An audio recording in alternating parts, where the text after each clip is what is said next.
ಆತ್ಮೀಯರೇ, ಕರ್ನಾಟಕ ರಾಜ್ಯದಲ್ಲಿ ಭಾರಿ ಸುದ್ದಿ ಮಾಡಿದ್ದ ಶಿಡ್ಲಘಟ್ಟ ಪೌರಾಯುಕ್ತೆಗೆ ಕಠಿಣ ಪದಗಳಿಂದ ಅವಾಚ್ಯ ಶಬ್ದಗಳಿಂದ ನಿಂದಿಸಿದ್ದ ಪುಡಾರಿ ರಾಜಕಾರಣಿ ರಾಜೀವ್ ಗೌಡ ಬಂಧನ ಆಗಿದೆ. ಚಿಕ್ಕಬಳ್ಳಾಪುರ ಜಿಲ್ಲಾ ಪೊಲೀಸರು ಕೇರಳ ರಾಜ್ಯದಲ್ಲಿ ತಲೆಮರೆಸಿಕೊಂಡಿದ್ದ ರಾಜೀವ್ ಗೌಡರನ್ನು ಬಂಧಿಸಿ ಕಾನೂನು ವಶಕ್ಕೆ ಪಡೆದುಕೊಂಡಿರುತ್ತಾರೆ. ಇದರ ಬಗ್ಗೆ ಜಿಲ್ಲಾ ಪೊಲೀಸ್ ವರಿಷ್ಠಾಧಿಕಾರಿ ಕುಶಾಲ್ ಚೌಕ್ಷೆ ನೀಡಿದ ಸಂಪೂರ್ಣ ಸಂದರ್ಶನ ಇಲ್ಲಿದೆ ನೋಡಿ.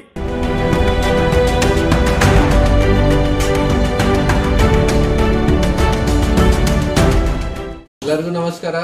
ನಮ್ಮ Chikkaballapur district Shilghatta town police station limits ಅಲ್ಲಿ 14th ಜನವರಿ 2026ಗೆ ಒಂದು FIR ರಿಜಿಸ್ಟರ್ ಆಗಿತ್ತು ಈವ್ನಿಂಗ್ ಟೈಮಲ್ಲಿ. ಬೇಸಿಕಲಿ ನಮ್ಮ ಶಿಲ್ಘಟ್ಟ ಪೌರಾಯುಕ್ತ ಅಮೃತ ಬೋಳರ್ ಅವ್ರಿಗೆ ಫೋನಲ್ಲಿ ಬೈದಿದ್ದಾರೆ, ಈ ಥರದ್ದು ಒಂದು ಕಂಪ್ಲೇಂಟ್ ಇತ್ತು. ಆ ವಿಚಾರ ಬಗ್ಗೆ ನಾವು ಅಗ್ರಿವೇಟೆಡ್ ಕ್ರಿಮಿನಲ್ ಇಂಟಿಮಿಡೇಷನ್ದು FIR ಮಾಡಿ ಆ ಕೇಸಲ್ಲಿ ಆರೋಪಿ ರಾಜೀವ್ ಗೌಡ ಅವ್ರ ಮೇಲೆ FIR ಆಗಿತ್ತು ಆ ದಿನ. ಆಮೇಲಿಂದ ಈ ಕೇಸ್ ರಿಜಿಸ್ಟರ್ ಆದಮೇಲಿಂದ ನಾವು ಅವ್ರಿಗೆ ಸಿಕ್ಯೂರ್ ಮಾಡೋಕ್ಕೆ, ಟ್ರೇಸ್ ಮಾಡೋಕ್ಕೆ ಎಫರ್ಟ್ಸ್ ಮಾಡಿದ್ದೀವಿ. 14th ಯಾವಾಗ FIR ಆಯಿತು, ಆಮೇಲಿಂದ ಮೊದಲಿಂದ ಇವರು FIR ಆಗೋಕ್ಕೆ ಮುಂಚೆಯಿಂದ ಇವರು ಬೆಂಗಳೂರು ಬಿಟ್ಟು ಬೇರೆ ಬೆಂಗಳೂರು ಆಫೀಸ್ ಮತ್ತು ಮನೆ ಬಿಟ್ಟು ಬೇರೆ ಯಾವುದೋ ದಾರಿಗೆ ಹೋಗಿದ್ದಾರೆ, ಈ ಥರ ಮಾಹಿತಿ ಇತ್ತು. ನಮ್ಮ ಟೀಮ್ ವಗೇರೆ ಎಲ್ಲ ಇವತ್ತು ಬೆಂಗಳೂರಲ್ಲಿ ಯಾವ ಯಾವ ಪ್ಲೇಸಸ್ ಇತ್ತು ಆಫೀಸ್ ಮತ್ತು ಮನೆ ವಗೇರೆ ಅದು ಎಲ್ಲ ಹುಡುಕಿ ಸರ್ಚ್ ಮಾಡಿ ಆಮೇಲೆ ಬೇರೆ ಜಾಗ ಯಾವುದು ಹೊರಗಡೆ ಹೋಗಿದ್ದಾರೆ ಈ ಥರ ನಮಗೆ ಮಾಹಿತಿ ಬಂದಿತ್ತು. ಆಮೇಲೆ ನಾವು ಸೆಪ್ರೇಟ್ ಟೀಮ್ಸ್ ಮಾಡಿ ಈ ಆರೋಪಿಗೆ ಟ್ರೇಸ್ ಮಾಡಬೇಕು, ಸೆಕ್ಯೂರ್ ಮಾಡಬೇಕು, ಆ ವಿಚಾರ ಬಗ್ಗೆ ನಾವು ಪ್ರಯತ್ನ ಮಾಡಿದ್ದೀವಿ. ಸೊ ಲಾಸ್ಟ್ 10-12 ಡೇಸಿಂದ ಇದು ನಡ್ತಾ ಇತ್ತು. ಆಮೇಲೆ ನಮಗೆ ನಿನ್ನೆ ಆರೋಪಿ ರಾಜೀವ್ ಗೌಡ ಅವರು ಕೇರಳ ಮಲ್ಲಪುರಂ ಡಿಸ್ಟ್ರಿಕ್ಟ್ ಅಲ್ಲಿ ಒಂದು ಹೋಟೆಲ್ ಹತ್ರ ಸಿಕ್ಕಿದ್ದಾರೆ. ಅವ್ರ ಜೊತೆಗೆ ಇನ್ನೊಬ್ಬರು ಪರ್ಸನ್ಸ್ ಇತ್ತು, ಅವರು ಕೂಡ ಅವ್ರಿಗೆ ಸ್ವಲ್ಪ ಹೆಲ್ಪ್ ವಗೇರೆ ಮಾಡಿದ್ದಾರೆ, ಶೆಲ್ಟರ್ ವಗೇರೆ ಕೊಟ್ಟಿದ್ದಾರೆ. ಅವ್ರದ್ದು ಕಾರಲ್ಲಿ 2 ಜನ ಓಡಾಡ್ತಾ ಇತ್ತು ಅಲ್ಲಿ. ಸೊ ಬೇಸಿಕಲಿ ನಮ್ಮ ಕರ್ನಾಟಕದಿಂದ ಇವರು ಚಿಕ್ಕಮಂಗ್ಳೂರು, ಮ್ಯಾಂಗ್ಳೂರು ಕಡೆಯಿಂದ ಕೇರಳ ಕಡೆ ಹೋಗಿದ್ದಾರೆ. ನಾಳೆ ನಿನ್ನೆ ಈವ್ನಿಂಗ್ ಟೈಮ್ 4:30 ಅರೌಂಡ್ ನಾವು ಇವರಿಗೆ ಒಂದು ಜಾಗ ಇದೆ ಮಲ್ಲಪುರಂ ಡಿಸ್ಟಿಕಲ್ಲಿ ವಾಜಿಕಡು, ಅಲ್ಲಿ ನಾವು ಇವರಿಗೆ ಸೆಕ್ಯೂರ್ ಮಾಡಿದ್ದೀವಿ. ಆಮೇಲೆ ಈಗ ನಾವು ಕರ್ಕೊಂಡು ಬಂದಿದ್ದೀವಿ ಅವ್ರಿಗೆ, ಬೇರೆ ಪ್ರೊಸೀಜರ್ಸ್ ವಗೇರೆ ಎಲ್ಲ ನಡ್ತಾ ಇದೆ. ಕೋರ್ಟ್ಗೆ ಪ್ರೊಡ್ಯೂಸ್ ಮಾಡಿಕೊಂಡು ಆಮೇಲೆ ಮುಂದೆ ಇನ್ವೆಸ್ಟಿಗೇಷನ್ ಮಾಡ್ತೀವಿ. ಅದು ಸಹಕಾರ ವ್ಯಕ್ತಿ ಸಹಕಾರ ಒಬ್ಬರು ವ್ಯಕ್ತಿ ಅವರು ಬಿಸ್ನೆಸ್ ಮ್ಯಾನ್ ಇದ್ದಾರೆ. ಇವತ್ತು ಮೊದಲಿಂದ ಫ್ರೆಂಡ್ಶಿಪ್ ಇದೆ, ಬಿಸ್ನೆಸ್ ಪಾರ್ಟ್ನರ್ಸ್ ವಗೇರೆ ಏನು ಮತ್ತೆ ಮೊದಲಿಂದ ಫ್ರೆಂಡ್ಶಿಪ್ ಇದೆ. ಅವರು ಅವರಿಗೆ ಶೆಲ್ಟರ್ ಕೊಟ್ಟಿದ್ದಾರೆ. ಈ ಥರ ನಮ್ಮ ಇನ್ವೆಸ್ಟಿಗೇಷನಲ್ಲಿ ನಮ್ಮ ಗಮನಕ್ಕೆ ಬಂದಿದೆ.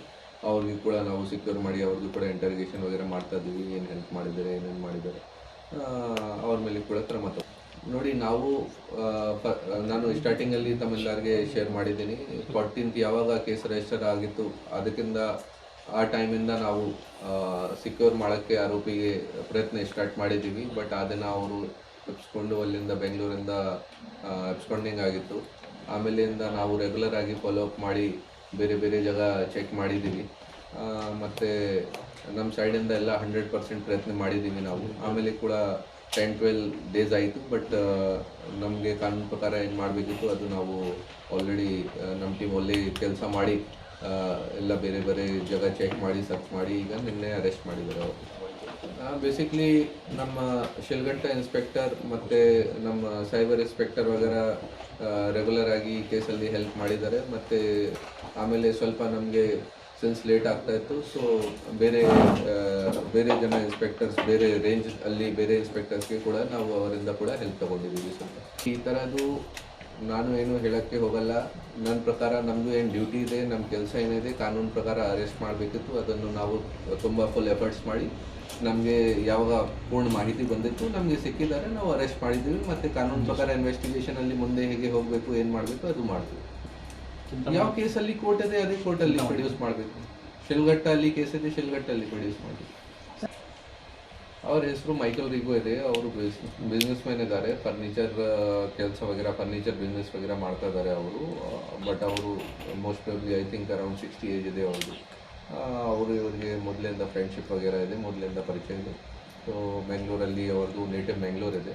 ಬೆಂಗಳೂರಲ್ಲಿ ಹೋಗುವಾಗ ಆ ಟೈಮ್ಗೆ ಶೆಲ್ಟರ್ ವಗೇರೆ ಕೊಟ್ಟಿದ್ದಾರೆ. ಆಮೇಲೆ ಇವ್ರದ್ದು ಕಾರಲ್ಲಿ ನಿನ್ನೆ ನಮಗೆ ಸಿಕ್ಕಿದ್ದಾರೆ 2 ಜನ.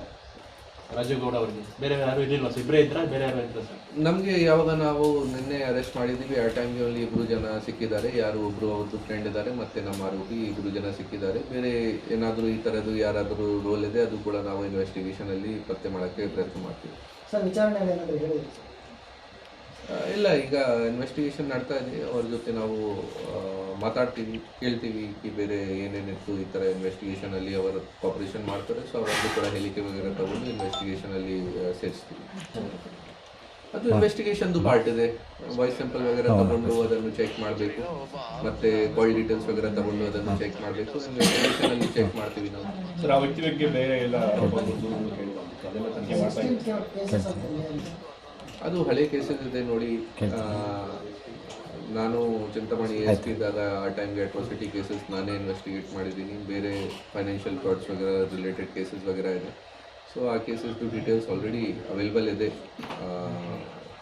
ಸೊ ಆ ಕೇಸಸ್ ಆಲ್ರೆಡಿ ಸ್ಟೇಟಸ್ ಏನಿದೆ, ಈ ಕೇಸ್ ನಮಗೆ ಈಗ ಶಿಲ್ಘಟ್ಟಲ್ಲಿ ಏನಾಗಿದೆ ಅದು ಸಂಬಂಧ ಇಲ್ಲ.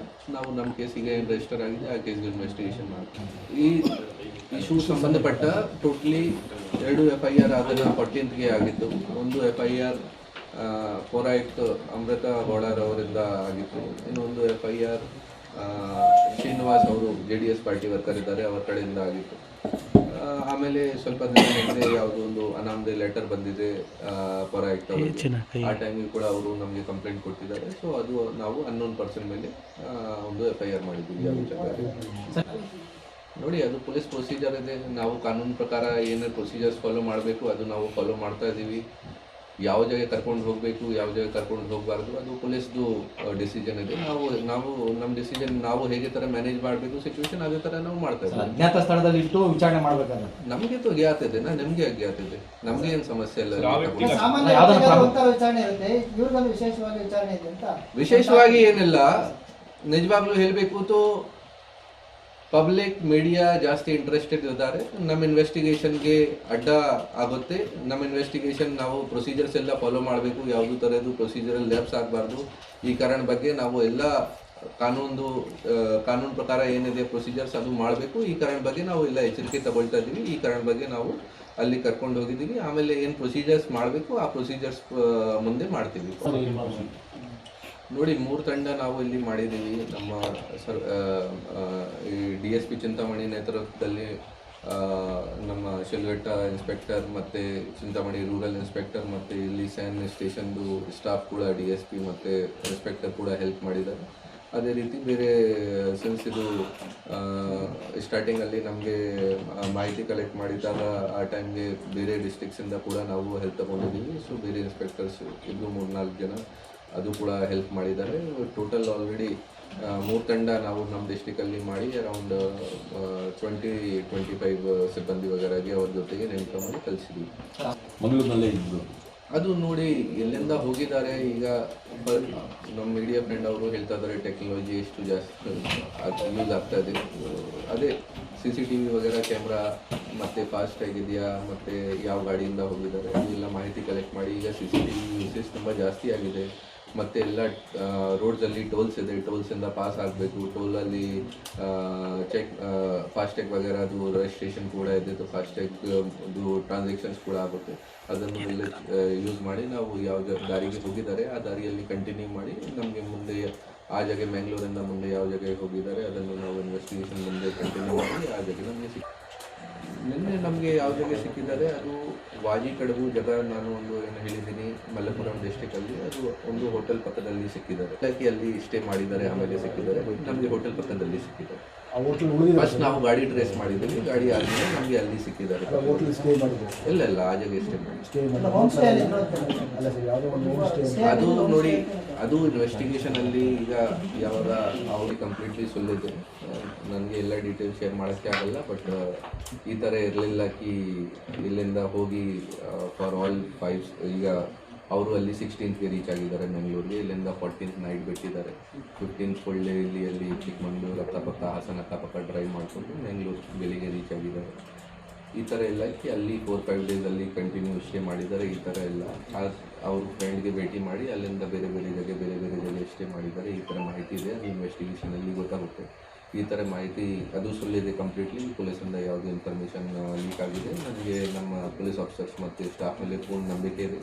ಎಲ್ಲ ತುಂಬ ಹಾರ್ಡ್ ವರ್ಕ್ ಮಾಡ್ತಾ ಇದ್ದಾರೆ ಲಾಸ್ಟ್ 10 ಡೇಸಿಂದ. ಮತ್ತು ಅವರ ಎಫರ್ಟ್ಸ್ ನೋಡಿ, ಅದು ಈಗ ನಾವು ಚೆಕ್ ಮಾಡಬೇಕು ಯಾಕೆ ಯಾವುದನ್ನು ಅವರು ಪಾರ್ಕ್ ಮಾಡಿದ್ದಾರೆ, ಯಾರು ಪಾರ್ಕ್ ಮಾಡಿದ್ದಾರೆ. ಮತ್ತು ಡೆಫಿನೆಟ್ಲಿ ಅದು ಇಲ್ಲಿಂದ ಆ ಕಾರ್ ಯೂಸ್ ಮಾಡಿ ಹೋಗಿದ್ದಾರೆ ಮತ್ತು ಅಲ್ಲಿ ಪಾರ್ಕ್ ಮಾಡಿದ್ದಾರೆ. ಸೊ ಡೆಫಿನೆಟ್ಲಿ ಏನಾದರೂ ಅಟೆನ್ಷನ್ ಡೈವರ್ಷನ್ ಮಾಡೋಕ್ಕೆ ಒಂದು ಟ್ಯಾಕ್ಟಿಕ್ ಇದೆ. ಅದು ಇಲ್ಲ, ಯಾವುದೇ ಈ ಥರದ್ದು ಸಮಸ್ಯೆ ಆಗಲಿಲ್ಲ. ನಮ್ಮ ಟೀಮಲ್ಲಿ ಯಾವಾಗ ಅವ್ರಿಗೆ ಸಿಕ್ಕಿದ್ದಾರೆ, ಅವರಿಗೆ ಇನ್ಫಾರ್ಮ್ ಮಾಡಿದ್ದಾರೆ ಪ್ರೊಸೀಜರ್ಸ್ ಏನಿದೆ. ಆ ಪ್ರೊಸೀಜರ್ ಪ್ರಕಾರ ಗ್ರೌಂಡ್ಸ್ ಆಫ್ ಅರೆಸ್ಟ್ ಪ್ರಕಾರ ಏನೇನಿದೆ ಅದೆಲ್ಲ ಪ್ರೊಸೀಜರ್ ಫಾಲೋ ಮಾಡಿಕೊಂಡು ಅವರು ಕರ್ಕೊಂಡ್ಬಂದಿದ್ದಾರೆ. ಅದು ನಾವು ಇನ್ವೆಸ್ಟಿಗೇಷನ್ ನಡ್ತಾ ಇದೆ.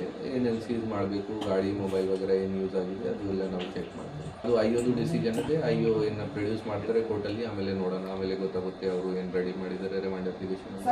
ಈ ಪ್ರಕರಣದಲ್ಲಿ ನೋಡಿ, ಇನ್ವೆಸ್ಟಿಗೇಷನಲ್ಲಿ ಏನೇನು ಮಾಡಬೇಕು ಅದು ಈಗ it is in very initial stages of investigation. ಈಗ ನಮಗೆ ಆರೋಪಿ ಸಿಕ್ಕಿದ್ದಾರೆ, ಅದು ಎಲ್ಲ ನಾವು ಚೆಕ್ ಮಾಡಬೇಕು. ಯಾವ ಮೊಬೈಲ್ ಯೂಸ್ ಆಗಿದೆ, ಯಾವ ಕಾಲ್ ಯಾವ ಟೈಮ್ಗೆ ಹೋಗಿದೆ, ಇಂಟರ್ನೆಟ್ ಕಾಲ್ ಇದೆ ಅಥವಾ ಡೈರೆಕ್ಟ್ ಕಾಲ್ ಇದೆ, ಅದೆಲ್ಲ ನಾವು ಚೆಕ್ ಮಾಡಿಕೊಂಡು ಇನ್ವೆಸ್ಟಿಗೇಷನ್ ಟೈಮಲ್ಲಿ ಏನೇನು ಅವಶ್ಯಕತೆ ಇದೆ ಸೀಸ್ ಮಾಡೋಕ್ಕೆ ಅದೆಲ್ಲ ಸೀಸ್ ಮಾಡ್ತೀವಿ. ಸರಿ.